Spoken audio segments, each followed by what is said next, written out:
I'd like to welcome our next guest speakers up to the stage, Kayla, Kimmel, and James Harris of U.S. Fish and Wildlife Services. Guys, thank you so much for having us. We're going to break down, James and I are going to tag team this presentation and break it down a little bit. So I'll start here. Let's see. Okay, I'm going to start and follow you through what I'm going to call underwater underdogs, following our theme for today, and why these qualify to be underdogs. And I think the main reason, and to start off, the main part is that whenever these species are under the water, like you see here, you can't see them. So if out of sight, out of mind, right? So when fish species like Gulf sturgeon and alligator gar are out of sight, you just don't, they're out of the forefront. You don't think about them as often. And typically they're uncommon. Who here has ever in real life seen or handled a Gulf sturgeon? Excellent, a couple hands, but Facebook doesn't count, guys, that's not real life. Okay, so that's great, but most people don't get to see these species. So we're gonna bring them into their light today. See, they're gone just like that. Okay, really to set the stage and get a full appreciation for Gulf sturgeon, the species I'm gonna focus on here today, you have to think back to millions of years ago, over 200 million years ago, you know, standing in a pool next to a stegosaurus or a triceratops is the Gulf sturgeon. The species date back to that long ago. They range from the panhandle of Florida all the way over to western side of Lake Pontchartrain and Pearl River, and use bays, estuaries, and coastal rivers in the Gulf of Mexico.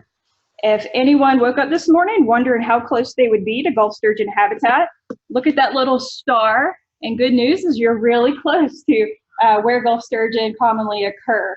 And this is where most of our work that we've done here out of this office focuses on. So sturgeon need both fresh and salt water. They're considered anadromous, just like sturgeon, just like salmon. And so they need both fresh water and salt water to complete their life cycle. They'll overwinter out in the Gulf of Mexico and can travel hundreds of miles back to their natal freshwater coastal river, and then spend their summers in the rivers and going up to spawning habitat throughout the summer, and then continue the cycle in the winter, go back out to bays, estuaries in the Gulf of Mexico. So this species is listed as, it might work now, try it. Yeah, it just was off, we're good. So this species is listed as threatened under the Endangered Species Act. This was initiated in 1991. One really interesting fact about sturgeon, as you can see here, is that they grow to be very large. Obviously, they start off small like everything else, but can grow to over 200 pounds.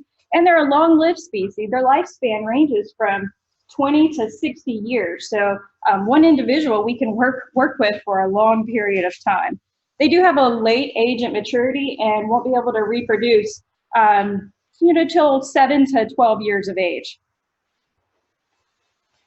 Their population numbers for adults are very low, and the last estimates, which are extremely old, over 10 years old, in the western portion of their range, we're down to just a couple hundred in the Pearl River and Pascagoula rivers. So interestingly enough, even though it's a very large fish, they have a sucker mouth, no teeth, and they eat invertebrates off the bottom of the seafloor. Which the first two presenters set up for us really nicely to show the importance of those invertebrates. But you know, they eat plants and animals off the bottom of the seafloor. And so for all these reasons that I just described about sturgeon, they are vulnerable. Now they're persistent. They've been around since the dinosaurs, but they are very vulnerable to overfishing, habitat loss, catastrophic events like hurricanes, contaminant releases, paper mill spills, and then obviously the oil spill. And that's what we're going to focus on here today is recovery and impacts from the oil spill. And so this is just going to be a very brief look into it. But after the the Deepwater Horizon oil spill, there was a 2-year investigation into injury or impacts for Gulf sturgeon.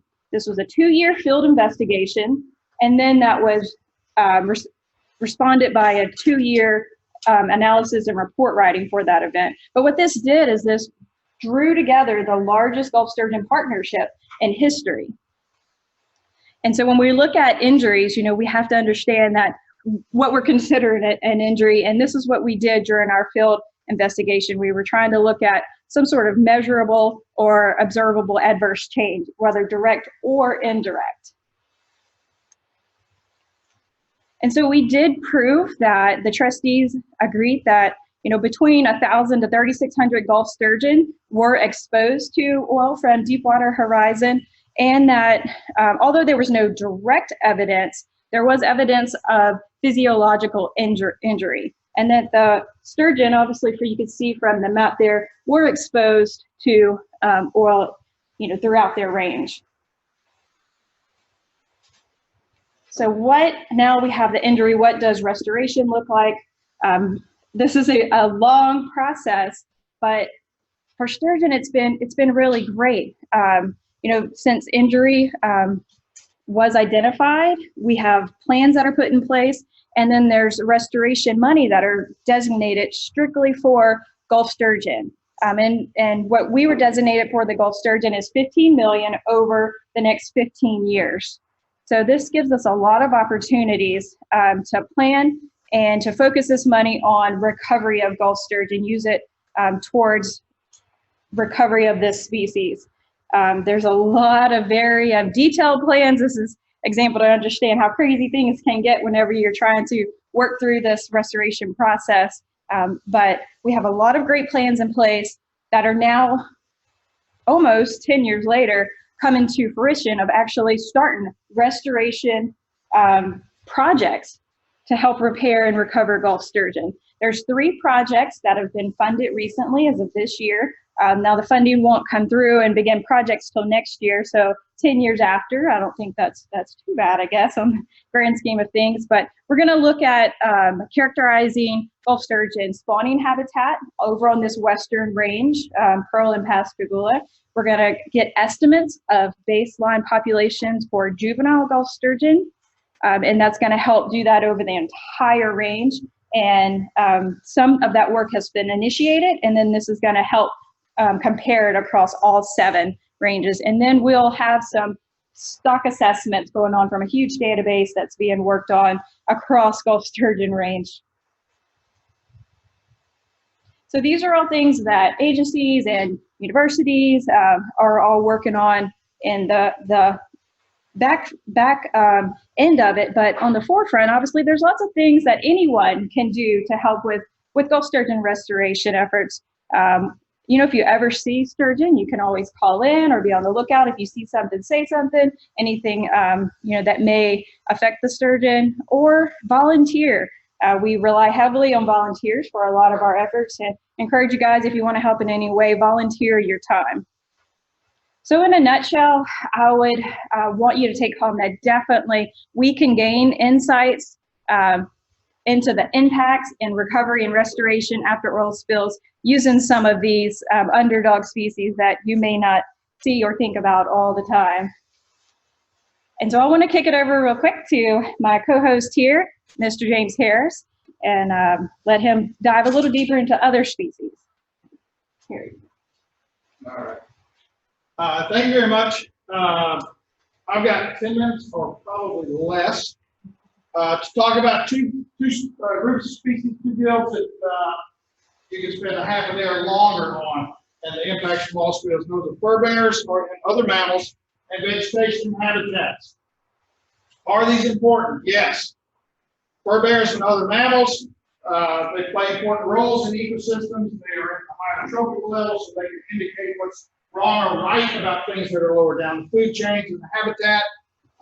With Furbearers, we have a couple here, raccoons, nutria, and mammals range from the very large to the very small. And you will find some type of mammal in just about every habitat type around, no matter where you're at. Mammals are hard. Why are they hard? If you look at this picture right here, does anybody think that there are no mammals out there? There are, of course, mammals out there. How many and what type? Who knows? With birds and some other species, you can do flyovers, you can do transect counts, you can do other things. They're pretty good estimates of what's out there. Mammals are hard. Why? Because they're cryptic. That just means they blend in with their surroundings. They're camouflage. They're built to blend in so you won't see them. They are fossorial. That just means they hide underground. Let's see. Go back. Fossorial. They dig tunnels. They get in hollows. They go under stuff. They hide. They are nocturnal and they are secretive. Nocturnal, most mammals are active mainly at night, so they're hard to detect, at least for us. And they're secretive. They hide from everything. And the secretive comes in really importantly in when you're talking about oil spills and oil spill response and trying to see what's been effective, because the instinct of most mammals when they are ill or injured is to go hide. They go hide somewhere and they are very good at it. We can, as far as when you are responding to oil spills, you are definitely going to get the 30,000 foot view on this. So if you want to talk more detail later, see me afterwards. With mammals, depending on the environment you're in, the habitat type you're in will give you some indication of what you might expect to see there, what you might expect to find. We have those that are truly aquatic. They spend most or all of their life in or very near water sources. Muskrat, nutria, beaver, otter.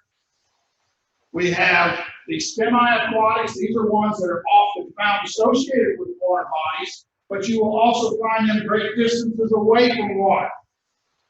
Mink, which most people think are aquatic, but they will travel great distances away from water. Raccoons, you can find those just about anywhere in any habitat. And then there are the truly terrestrial.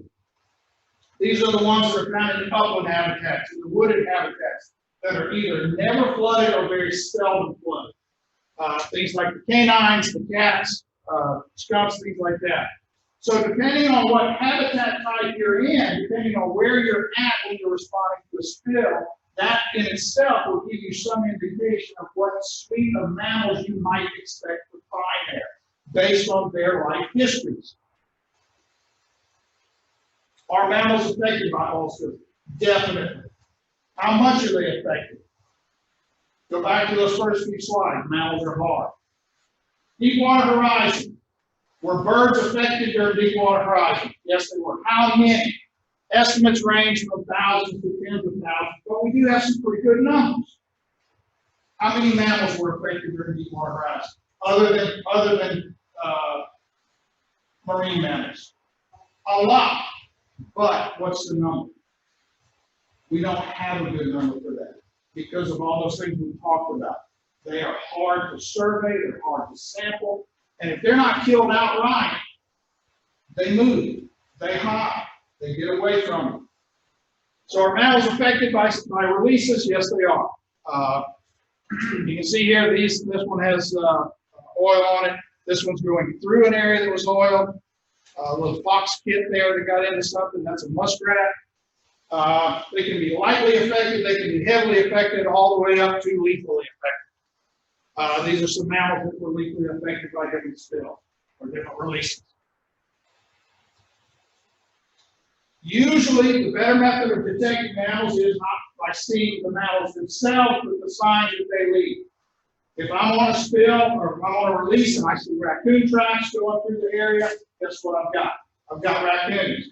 If I see muskrat lodges, if I see nutria haulouts, if I see otter toilets, if I see beaver dams or beaver lodges, that's a pretty good indication that those either were or are still in the area. So all of this clues you in to what might be there so that you can begin to assess the impacts to those species. Food resources are important. This is generally what's more drastically affected by releases than the mammals themselves, or at least it's something that we can see more readily and that we can assess more readily. If you do away with the food resources, just like me. If you do away with all the fast food restaurants in Slidell, I'm moving to Nashville or somewhere else. So food resources are important, and these are many times much easier to assess. With food resources, one important thing to remember about releases is that most mammals are scavengers. Things that are affected, lower trophic level things that are affected by releases, maybe not to this degree, but some that are sublethally affected, they will eat them. They will consume them, they will consume carcasses, they will consume those that can't get away from them readily because they've been impacted in some way by releases, and this tends to bioaccumulate. So that's a vegetation. Now we're on the vegetation habitat types. Vegetation is much, much easier than mammals because it doesn't move around. It stays where it's at. I like vegetation habitat on a veg guy. I love it because this is where it all starts. If I can restore the habitat, it's kind of like the Field of Dreams movie. Build it, they will come. If I can restore the habitat and I can restore the ecological functions of that habitat, then I have a good chance of getting back all of the higher trophic level stuff that used to be there. Birds, mammals, everything goes along with it. Just like with mammals, you can divide vegetation habitats into very basic types. This will give you some indication that if you have a release, how fast is it going to spread, where is it going to spread, what's it going to do, what are the long-term and short-term impacts. Upland areas, these are the dry areas that are very seldom or never inundated. You have the truly aquatic, marshes, rivers, streams.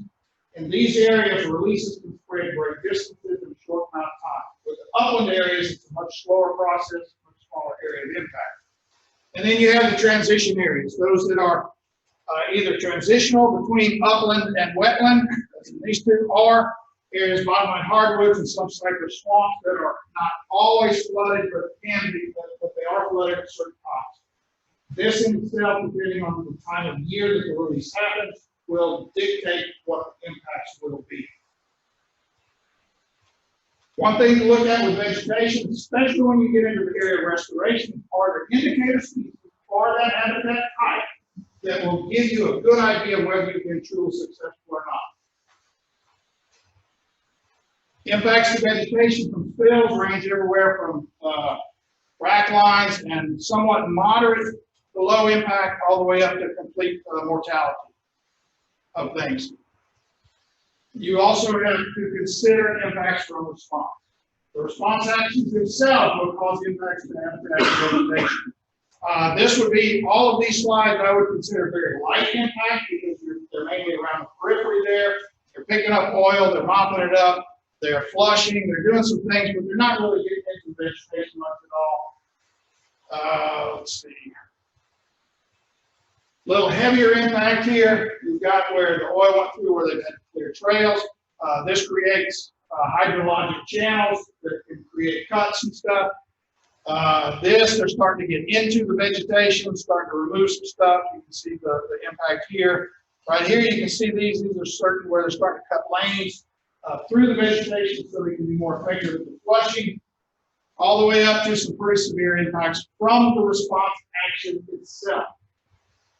All of these areas, you can see this used to look like this, but in order to facilitate the removal of the oil, they've removed a lot of the vegetation. This is the result of a prescribed burn to get rid of some heavy oil deposits after a release. This was the same area. This is where they're doing some flushing. This in itself will disturb the sediment, disturb the root systems of plants and stuff. So you have all of those things to consider too, and all the impacts. Some more impacts, vegetation removal. You're taking all of this material off site. This is a close-up of what happens during a prescribed fire. This is where some airboats and stuff have gone through.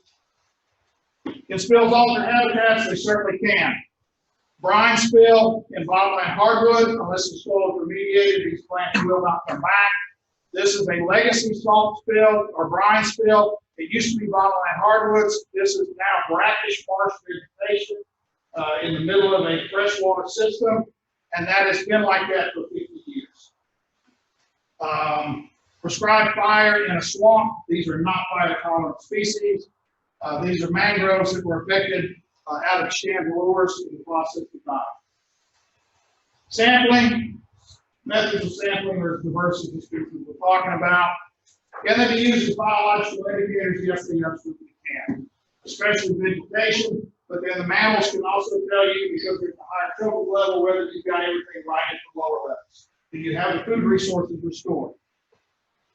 Two basic questions: threats and potential threats. How are you going to respond to those? What resources are available? How do we figure out all these questions? We have geographic response plans. All of these other things. I'm assuming all this is going to be on the website, so you can go back and read it yourself. Local experts. These guys can tell you more than most people will ever know about this area. You bring your own knowledge to the table. And we will save that. Yes.